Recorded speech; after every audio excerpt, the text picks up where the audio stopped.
राजकुमार बद्र को डायन ने तोता बना दिया और जंगल में छोड़कर चली गई। एक दिन एक चिड़ीमार ने तोता बने बद्र को पकड़ लिया और उसे बेचने बाजार गया। जब राजकुमारी बाजार से गुजरी तो उसने उस सुंदर तोते को देखा और उसे खरीद लिया। राजकुमारी तोते के साथ खेलती रहती और बहुत खुश रहती। उसके राज्य में एक बूढ़ी जादूगरनी रहती थी जो जादू विद्या में माहिर थी। उसके पास राजा साल में एक बार अपने राज्य की रक्षा के लिए पूजा कराने जाता था।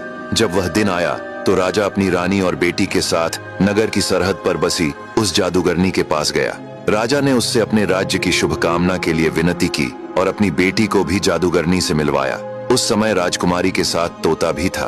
उसे देखते ही जादूगरनी ने राजकुमारी से कहा, बेटा, यह तोता तुम्हें कहाँ मिला? राजकुमारी ने सब कुछ बता दिया। तब जादूगरनी ने कहा, राजकुमारी, आप इसे तोता समझती हैं, लेकिन यह जन्म से इंसान है। इतना कहकर उसने एक जादुई मंत्र पढ़ा। तुरंत बद्र अपने असली रूप में आ गया। अपने को फिर से इंसानी देह में पाकर वह बहुत खुश हुआ और रोने लगा। उसने जादूगरनी को बहुत धन्यवाद दिया और अपनी आप बीती सबको सुनाई। सब उसका हाल सुनकर हैरान हो गए।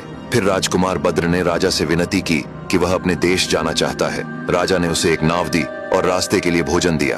बद्र नाव पर सवार होकर निकल पड़ा, लेकिन किस्मत को कुछ और ही मंजूर था। एक दिन अचानक समुद्र में भयानक तूफान आ गया। उस तूफान में नाव फंस गई और पहाड़ी चट्टानों से टकराकर टूट गई। राजकुमार किसी तरह बच निकला और समुद्र के किनारे बैठकर अपनी किस्मत पर रोने लगा। तभी उसे किसी के रोने की आवाज सुनाई दी। जब वह वहां गया तो देखा कि एक भेड़िया बैठा रो रहा था। बद्र उसे देखकर डर गया, लेकिन भेड़िया ने कहा, डरो मत, बताओ तुम कौन हो और यहाँ क्यों आए हो? शायद तुम्हारी जिंदगी तुमसे रूठ गई है और मौत तुम्हें यहाँ लेकर आई है। अब आगे की कहानी जानने के लिए देखिए अगला भाग।